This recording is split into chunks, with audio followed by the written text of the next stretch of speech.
One of the things that I think a lot of us who are concerned about climate change, both funders and others, can't really get our minds around is why so many people, particularly people in government, I guess, seem to not get it.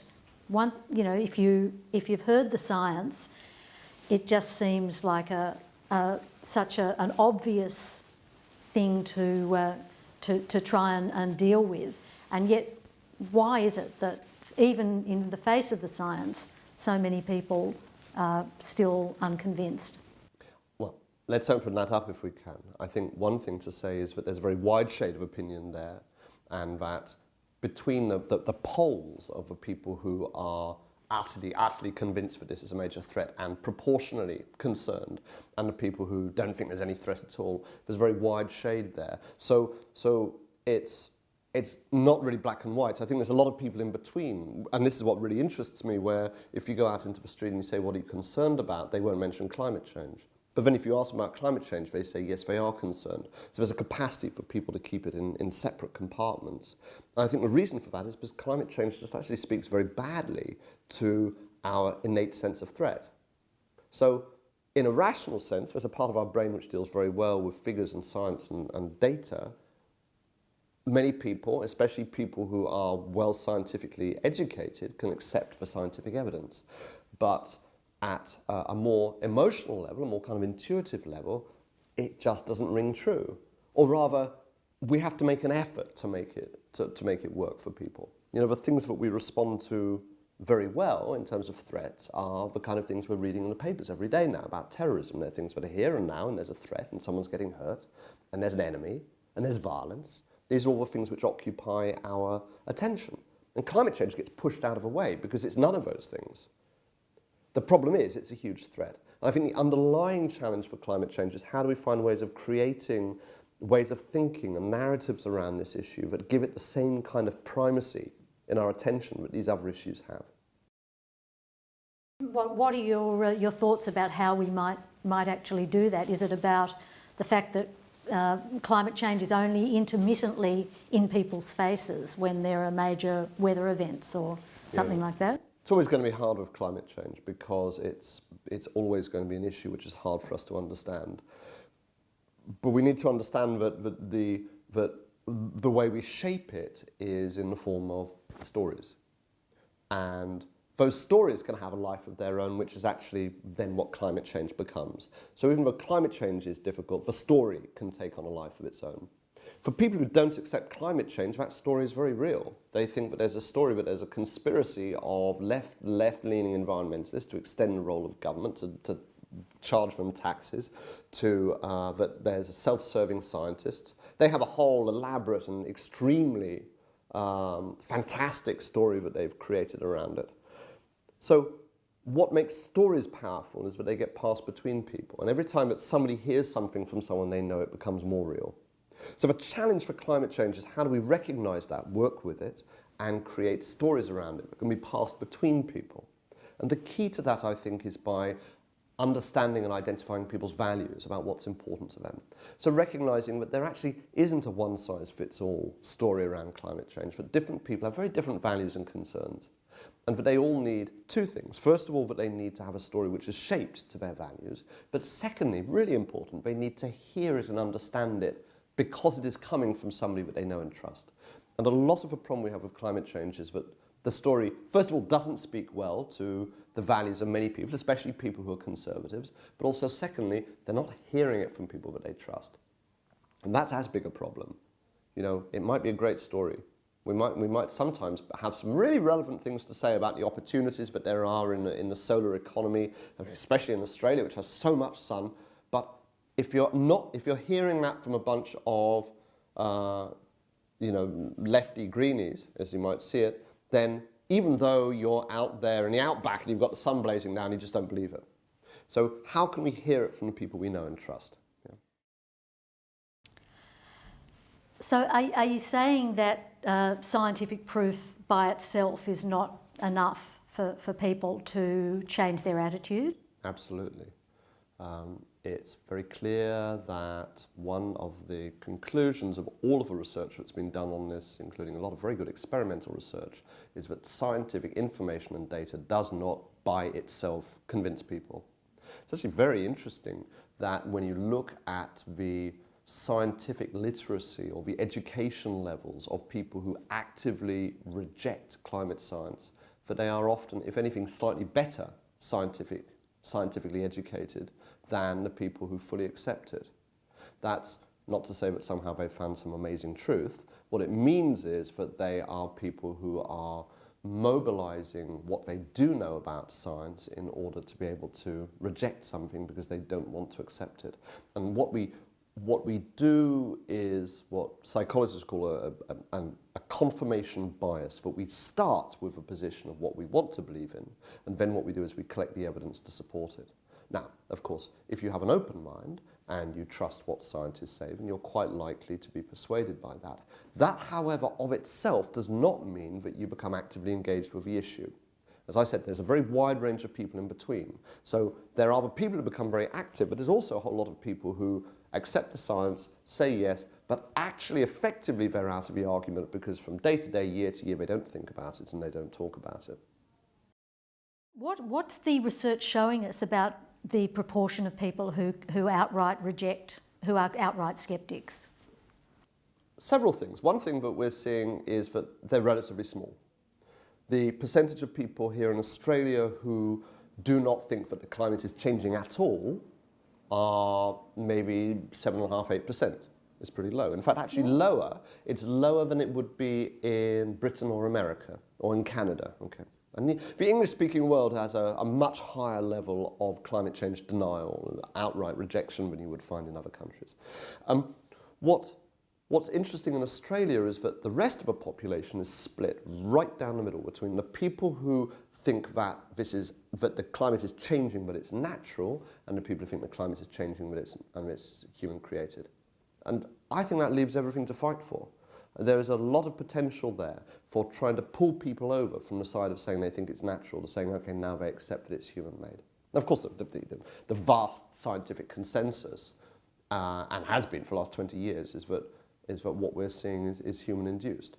But that is not enough to be able to hit people with that. I think, going back to my point earlier, they have to be hearing it in the form of stories, common sense wisdom, things which are shared between people who they know and trust. Do you have a view about how best those things are conveyed? So I'm actually trying to think of it from the point of view of a funder, trying to think, well, I want to influence public opinion about climate change. How should I think, who should I be funding, what kind of project, what are the characteristics of a project that's going to be effective? I'm a little unusual in that I have experience at both ends. I have experience both in working in foundations, and I also have experience of going to foundations asking for money. I think the first thing to remember is that we need a kind of like a mosaic of approaches, and that actually change comes from a spectrum of, if I mix my metaphors, of a spectrum of things which are happening at the same time, effectively. And I think all of those bases need to be covered. So there is no single approach that we can say works. And that actually what we can say is that the best chances come from covering a number of different ones in parallel at the same time to various degrees. We know, for example, that people are influenced by the wider media. That is important. However, it is not sufficient to say that if you had supposing you could persuade conservative newspapers in Australia to run high-profile things on the threat of climate change, that would switch people on. That would send a signal to them, but they're also hearing the things from people around them. The most powerful source of information for people are the conversations they have with their close friends, colleagues, and family members. So I'd say one of the things to do is to try to initiate that. That, though, is correspondingly quite hard to reach. So I think it's a combination of things. I think it's about trying to work and set a better media and news agenda.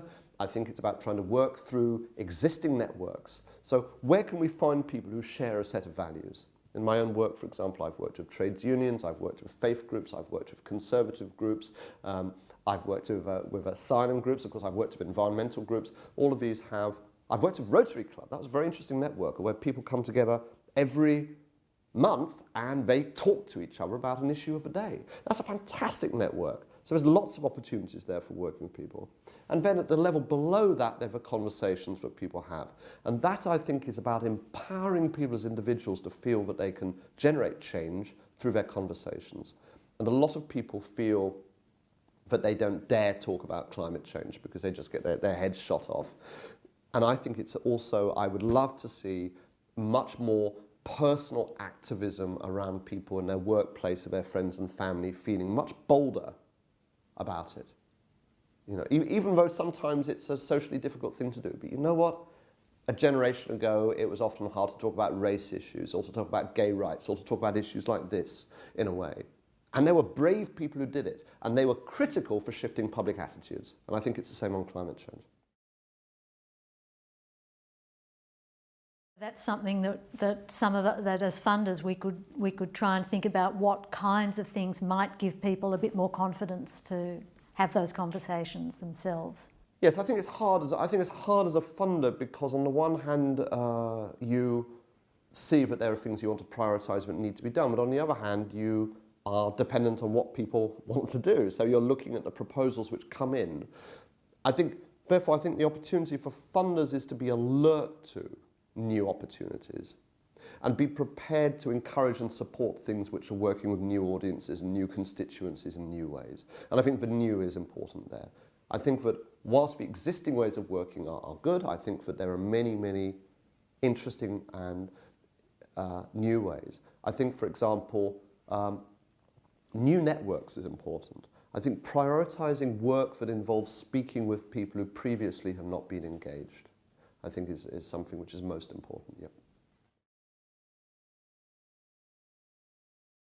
I'm interested to hear you say that you've been doing some work with conservatives, because here in Australia things are very polarised between a sense that the people on the conservative side tend to be climate skeptics, whereas people towards the left are concerned about climate change. And they're equally polarised in Britain in somewhat different ways. What we have in Britain is we have a much higher level of consensus at senior government level, because we managed under a Labour government at a time when the Conservatives were quite weak to slip through some very strong and binding legislation. But actually, when you get down below that, we shouldn't be fooled into thinking that what's happening at a senior political level necessarily reflects what's happening further down. In Britain, in Australia, say, the extreme scepticism of the current government is not reflected further down. There are large numbers of Conservatives, not a majority, but there are large numbers who accept climate change as a major threat. Similarly, in Britain, the fact that the Prime Minister says he's concerned does not mean that we don't have major polarisation, and that the polarisation across the English-speaking world is consistently the same, which is that people who are conservatives are less likely to believe in climate change, are less likely to believe that individual extreme weather events are related to climate change. So that means that even if a house burns down or blows away in a flood, they're still not prepared to accept that's climate change. But it also means that they are often taking on board a denial of climate change as a form of personal identity. And at its most extreme, in America, we're seeing that climate change and attitudes to climate change are a safer predictor of people's voting patterns than any other single issue. More even than gun control or abortion or capital punishment. If people don't believe in climate change, well, that's a pretty good sign they're a conservative. That is hugely worrying, but that shows it's become a mark of identity. And in some ways we have that here in Australia. Now, we're not going to be able to deal with this problem unless we unpack that, and that means reconstructing climate change as something that conservatives can see and hold as being their issue. So it's not about greening conservatives, it's about conservatising conservatives and making climate change into this thing which speaks utterly to who they are. Yeah? Can you give us some examples of how we might do that? What are the sorts of things that might be said that would make sense or resonate for conservatives? I think that there's a wide open field there for developing and testing that language. And I have to say, that's what we need to do, is we need to be starting that. We know that there's some things already which work strongly there. We know that there are issues, for example, around security and defence which speak very strongly to conservatives. We know that there's issues of climate change which speak very poorly to them. The uncertainty, for example, that really needs to be shaped up. Conservatives do not like uncertainty. The way that it's often presented as being a matter of personal responsibility and you have to give something up. People feel quite understandably that they've worked very hard for what they have and that they should have it. At the same time, though, we don't sufficiently talk about how that very thing that they've worked for so hard could be taken away. There's very little discussion, for example, of climate change as a threat to personal property. We talk about it in very general terms. No, it's not general, it's very specific. You know, your house that you have worked so hard for could be devastated by this issue. We don't talk about climate change as a threat to personal freedom. Now that's maybe a biggest issue in the States, but it is. If we do not deal with climate change, we will undoubtedly usher in the possibility of much stronger and more dictatorial government controls over our lives. So in other words, it's not as if climate change is threatened to take away our freedoms. It's like if we don't deal with this issue, we're dealing with things which are much bigger threats. And similarly for defense as well. You know, already the military are warning us that climate change is a potential threat of future conflict. I think, though, we need to remember that conservatives are often very, very, very concentrated on work in their local community. They have often very localized identities. They're often extremely proud, both of their country, but also where they live.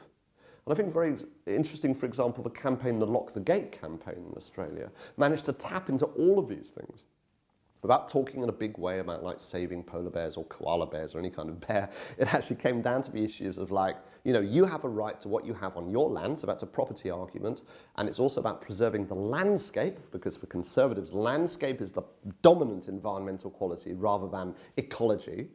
It's about what they see out of their windows, it's about the human-made landscape, the farming landscape, and it did a fantastic job of bringing together people from very, very diverse backgrounds for a common cause. So there's a lot of potential there, there's a lot to fight for, I think.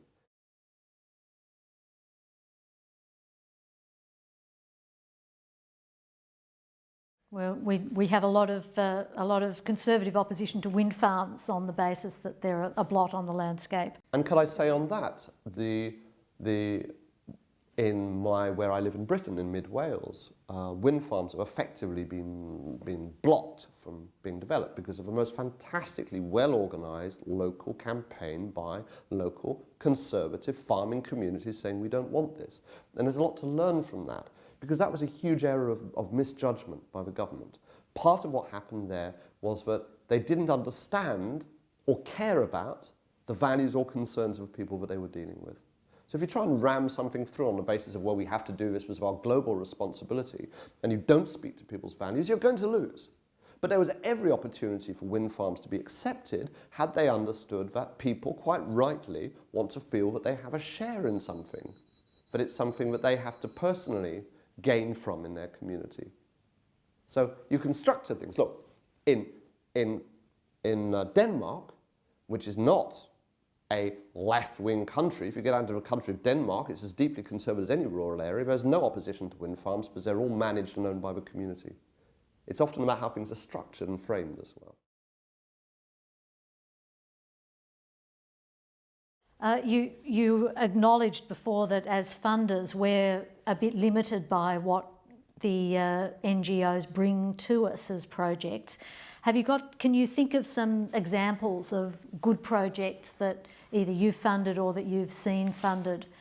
You mentioned Lock the Gate before as being able to cross different, the arguments between different kinds of people. Any examples you can give us? I couldn't give you examples of individual things, but I can give you as examples of where we're seeing major changes because a whole lot of parallel interlocking initiatives have been supported. And the big one, I think for the moment, is that there is a sea change happening in attitudes towards fossil fuels and especially the production of fossil fuels. This is utterly different from a few years ago. This is now appearing in senior statements by the United Nations, by senior heads of state. And that is happening, I think, because funders have strategically supported initiatives which reinforce each other. The ones which do the academic level research into what we can burn, the ones which involve a community and dialogue within the financial within the financial community, a discussion there about the potential financial risk of what happens if we don't recognise climate change, and how we've got to stop investing in this. But that's a financial discussion, but also a grassroots campaign, a disinvestment campaign, the work which is happening there. And I think that's really the lesson for funders, which is, rather than just the individual initiatives, because all of those are great initiatives, to look across the board and to recognise that we cannot move forward on a concerted front unless every opportunity is made to spread across it. And it's the message I would have whenever I've been a funder or spoken with funders, is to say, always be looking out for the missing opportunities, for gaps in the spectrum that we have to fill in order to have a dialogue which is happening on multiple fronts. It's the same thing as saying we cannot get change in climate change by simply speaking to the Australian Labour Party. We have to be having the dialogue happening in other places and in the churches and in the communities. So progressive funders look also at opportunities to speak in other places in different ways.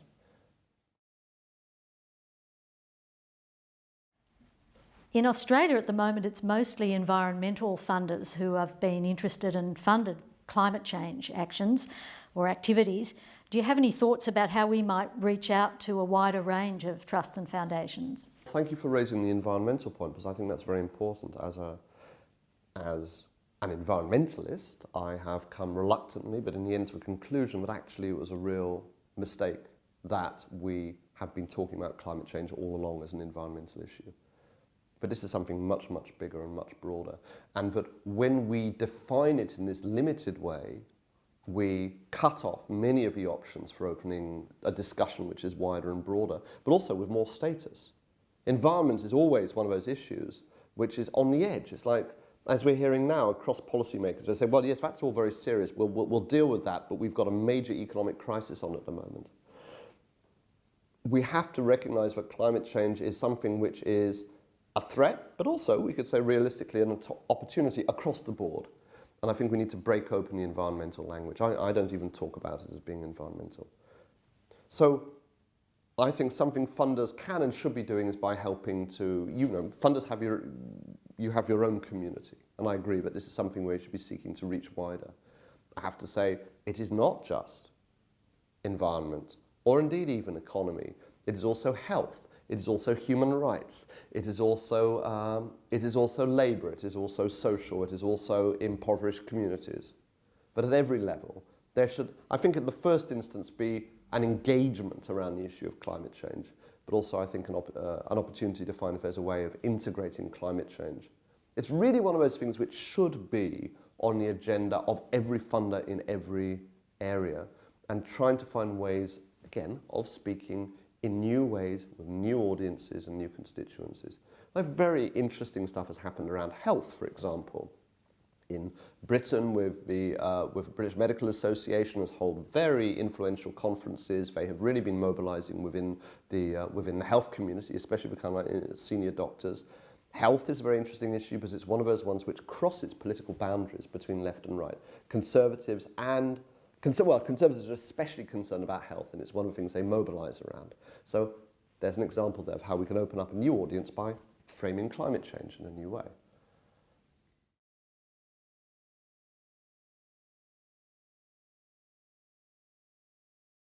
When somebody said that, made that exactly that point about bushfires in Australia, the last time we had very bad bushfires, it was regarded as being in rather poor taste and sort of taking advantage of a disaster to make a point. And that's a very common response, that it's never a good time to talk about climate change. There is a politically and socially constructed silence around climate change which tries to prevent people from even talking about it. And so you're not allowed to talk about it when we have an extreme weather event, and when there isn't one, it doesn't seem relevant, so where's the space for it? But I think there are ways of talking about extreme weather which nonetheless fully respects the science, which is to say that the science shows that we need to be learning from every individual disaster to prepare, to defend, to secure ourselves from what is coming down the line. And that is surely inarguable. But also it speaks to conservative values of actually looking after, protecting and cherishing the things which are most important to